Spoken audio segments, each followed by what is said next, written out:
इस वीडियो में आप ममता कालिया का जीवन परिचय, पाठ का सार, महत्वपूर्ण प्रश्नोत्तर तथा 12वीं कक्षा में जो भी महत्वपूर्ण बिंदु है उन सभी को कवर किया गया है।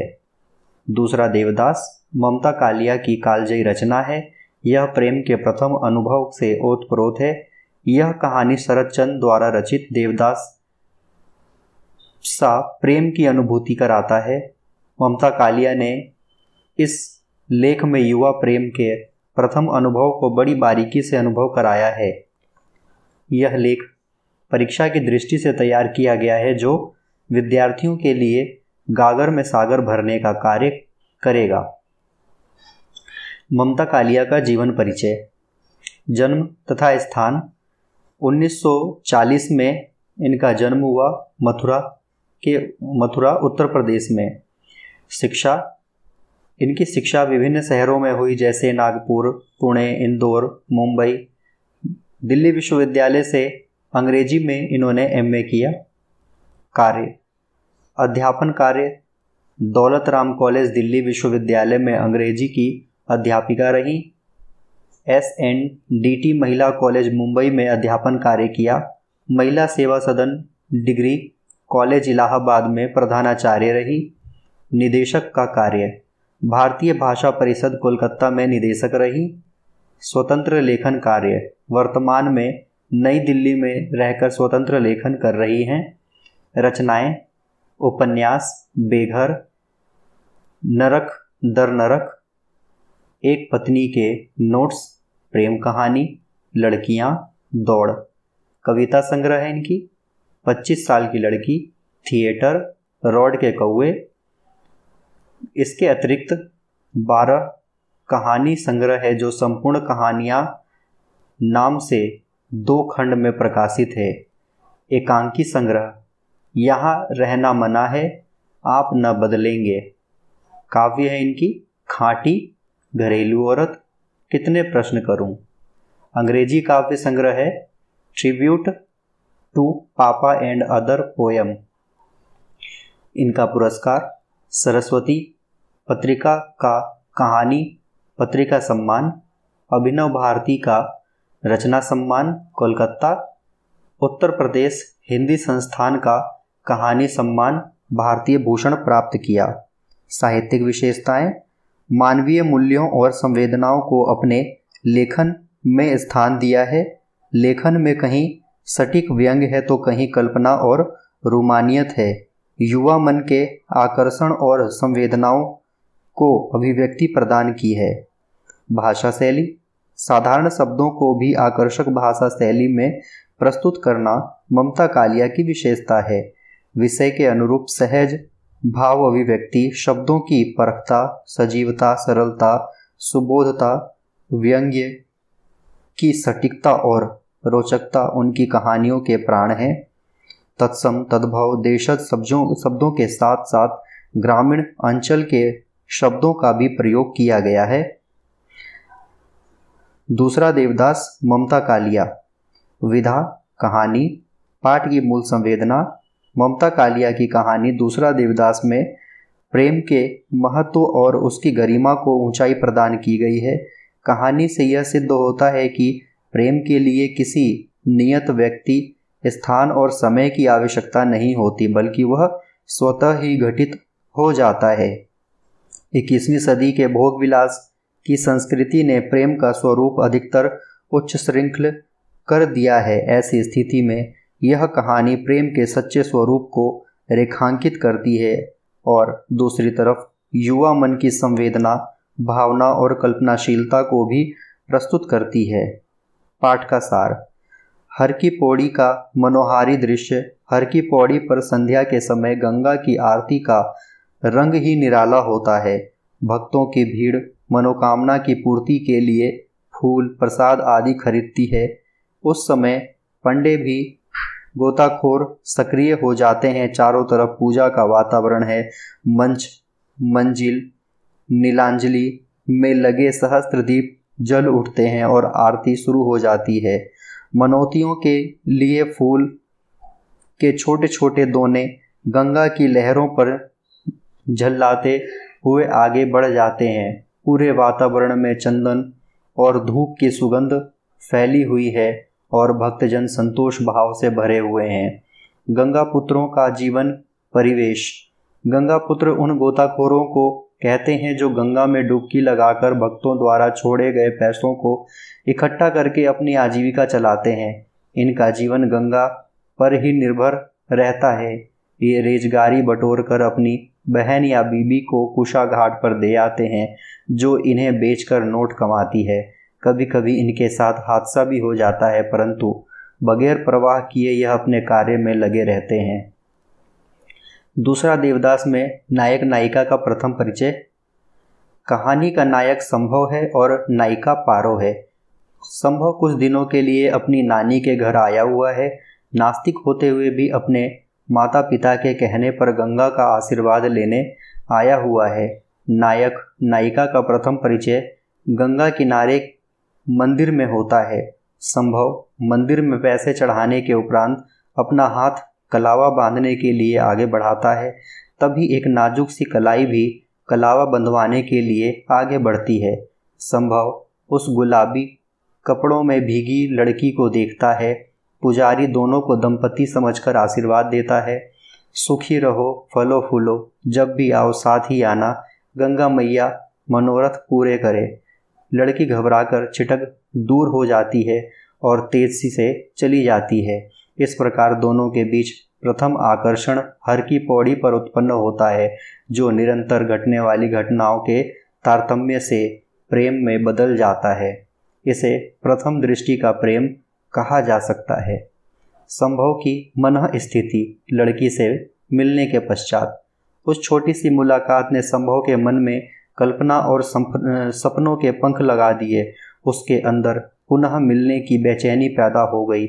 यह एक ऐसी निराली अनुभूति थी जो बेचैनी के साथ साथ सुख भी प्रदान कर रही थी। वह मन ही मन उसके रूप को याद करके उससे बातचीत के बारे में सोचने लगा। ऐसा आकर्षण उसे प्रथम बार महसूस हो रहा था। उसकी आंख मूंदना, अर्चना करना, माथे पर भीगे बालों की लट, कुर्ते को छूता गुलाबी आंचल और उसका सौम्य स्वर। संभव सारी रात इन्हीं ख्यालों में खोया रहा। यकाएक उसे बिंदी और श्रृंगार के अन्य साधन भाने लगे और मांग में तारे भरने जैसे गीत अचानक अच्छे लगने लगे। मनसा देवी पर मनोकामना की गांठ। मनसा देवी पर सभी भक्तजन लाल पीले धागे मनोकामना हेतु बांधते हैं। संभव ने भी पूरी श्रद्धा के साथ मनोकामना की गांठ लगाई, जिसमें पुनः उसे लड़की से मिलने की इच्छा थी। अब प्रथम आकर्षण प्रेम में परिवर्तित हो गया था। दूसरी तरफ पारो ने भी इसी प्रकार की आशा के लिए मनोकामना की गांठ लगाई। दोनों ही एक दूसरे से मिलने को आतुर थे। अचानक मंदिर से बाहर दोनों का पुनः मिलन हो जाता है। दोनों ने अपनी अपनी मनोकामना की गांठ के इतने शीघ्र परिणाम की अपेक्षा नहीं की थी। पारो की मनोदशा भी संभव से भिन्न न थी। वह स्वयं भी उसके आकर्षण में बंध चुकी थी। युवा मन का निश्चल प्रेम केवल एक झलक देखने के लिए व्याकुल था। मनसा देवी पर लगी मनोकामना की गांठ का परिणाम संभव से मिलने के रूप में आया तो वह आश्चर्य मिश्रित सुख में डूब गई। सफ़ेद साड़ी में उसका चेहरा लाल से गुलाबी हो रहा था, क्योंकि उसे भी इस बात की प्रतीक्षा थी। उसने ईश्वर को धन्यवाद किया और मन ही मन एक और चुनरी चढ़ाने का संकल्प लिया। मनोकामना पूरी होने से देवी पर आस्था और संभव के प्रति प्रेम और अधिक दृढ़ और स्थायी हो गया। दूसरा देवदास सप्रसंग व्याख्या। एक कदम प्रकोष्ठ में चामुंडा शीश नवाते। प्रसंग पाठ का नाम दूसरा देवदास, लेखिका ममता कालिया।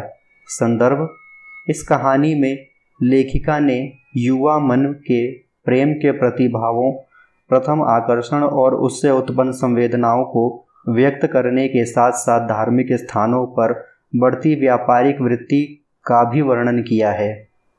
व्याख्या। इस पंक्ति में लेखिका ने धार्मिक स्थलों पर बढ़ते व्यापार का वर्णन किया है। मनसा देवी में पहुंचने के बाद संभव ने चढ़ावा चढ़ाने के लिए एक थैली खरीदी। मंदिर के कक्ष में चामुंडा रूप में मनसा देवी विराजमान थी। आसपास का वातावरण भक्तिमय था, किंतु मानव का यह स्वभाव है कि वह बिना लाभ की कामना के लिए कोई कार्य नहीं करता। यहाँ तक कि ईश्वर की भक्ति के पीछे भी अपने और अपनों के सुख की कामना रहती है। लोग भगवान के दर्शन बाद में करते हैं, पहले मनोकामना की पूर्ति के लिए गांठ बांध लेते हैं। लेन देन की प्रवृत्ति पूजा में भी व्यक्ति के साथ नहीं छोड़ती। अन्य धार्मिक स्थलों की भांति यहाँ भी व्यापार अर्थात बड़े चढ़ावे वालों से पहले अलग दर्शन करने की सुविधा थी और आम लोगों को केवल दूर से ही दर्शन कराया जा रहा था। यह पुजारियों की व्यापारिक दृष्टि की ओर संकेत करता है। भाषा विशेष मानव की स्वार्थ वृत्ति और व्यापार वृद्धि को व्यंग्यात्मक रूप से प्रस्तुत किया है। धार्मिक स्थलों पर भक्ति के साथ पैसे को अधिक महत्व दिया जाता है। भाषा सरल, चित्रात्मक और सहज है। तत्सम प्रधान खड़ी बोली का प्रयोग किया गया है। दूसरा देवदास महत्वपूर्ण प्रश्नोत्तर। प्रश्न, दूसरा देवदास शीर्षक की सार्थकता स्पष्ट कीजिए। उत्तर, लेखिका ने कहानी का शीर्षक दूसरा देवदास सोच समझकर रखा है, जो कहानी के मूल कथ्य को स्पष्ट करने में समर्थ है। शरद चंद्र की रचना देवदास में नायक देवदास पारो पर अपना प्रेम लुटाता है और अंत में यह प्रेम एक निश्चित रूप से जीवित रहता है। उसी प्रकार संभव भी पारो को प्राप्त करने के लिए बेचैन है। देवदास और पारो निश्चल प्रेम के प्रतीक है, इसलिए संभव के लिए लेखिका ने दूसरा देवदास शीर्षक रखा। प्रश्न, मनोकामना की गांठ भी अद्भुत अनूठी है, इधर बांधो उधर लग जाती है। कथन के आधार पर पारो की मनोदशा का वर्णन कीजिए। उत्तर, पारो भी संभव से प्रेम करने लगी थी। हर की पौड़ी पर लड़के के साथ छोटी सी मुलाकात ने पारो को विचलित कर दिया। वह मन ही मन उससे प्रेम करने लगी। वह दोबारा उससे मिलना चाहती थी। उसने भी कुछ ऐसा ही मनोकामना की पूर्ति के लिए धागा बांधा। उसे उम्मीद नहीं थी कि मनसा देवी से मांगी गई मुराद इतनी जल्दी पूरी हो जाएगी। वह संभव से मिलने के बाद प्रसन्न थी। वह हैरान भी थी कि उसने इतनी जल्दी उनकी इच्छा पूरी हो गई। प्रश्न, दूसरा देवदास पाठ के आधार पर हर की पौड़ी पर होने वाली गंगा जी की आरती का भावपूर्ण वर्णन अपने शब्दों में कीजिए। उत्तर, हर की पौड़ी पर होने वाली गंगा जी की आरती मनोहारी होती है।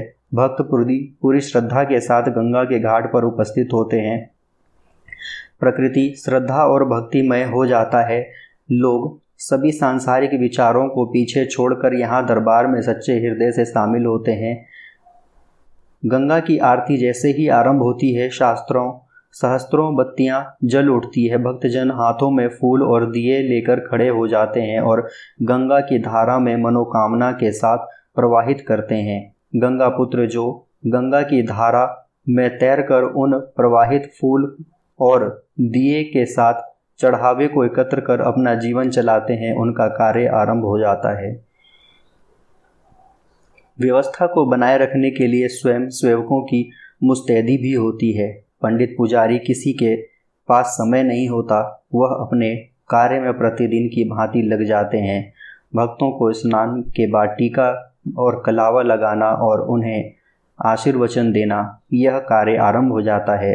भक्त लोग मनोकामना को पूर्ण करने के लिए दीप और आरती में शामिल होते हैं। कुछ भक्त स्नान कर अपने सभी कलुषित विचार गंगा में त्याग देते हैं और स्वच्छ निर्मल मन से स्नान कर मंदिर में दर्शन करते हैं और भक्ति का लाभ लेते हैं। कुल मिलाकर गंगा की आरती का दृश्य बड़ा ही मनोरम और अद्भुत होता है।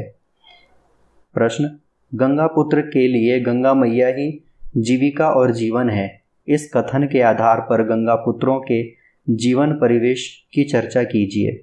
उत्तर, कहानी में गंगा पुत्र उन्हें कहा गया है जो प्रवाहित किए गए दीप और फूल के साथ चढ़ावे को गंगा की धारा में कूदकर एकत्रित करते हैं। यह कार्य जोखिम भरा होता है, कई बार हादसा भी हो जाता है, किंतु उसकी परवाह किए बिना गंगापुत्र उन पैसों को एकत्रित कर उन्हें बेचते हैं। इस प्रकार उनका परिवार का भरण पोषण होता है। यही गंगा मैया उनके आजीविका का साधन है। प्रश्न, पुजारी ने लड़की के हम को युगल अर्थ में लेकर क्या आशीर्वाद दिया और पुजारी द्वारा आशीर्वाद देने के बाद लड़के तथा लड़की के व्यवहार में अटपटापन क्यों आया? उत्तर, गंगा आरती के बाद संभव पुजारी के पास कलावा तथा टीका लगाने के लिए जो ही खड़ा हुआ, वैसे ही एक कोमल हाथ पुजारी की तरफ बढ़ा। लड़की के हम शब्द को पुजारी ने युगल अर्थ में समझा तथा पुजारी के मुख से आशीर्वचनों के साथ सदैव सुखी रहो, फलो फूलो जब भी आना साथ ही आना, गंगा मैया मनोरथ पूर्ण करे, जैसे आशीर्वाद निकल पड़े।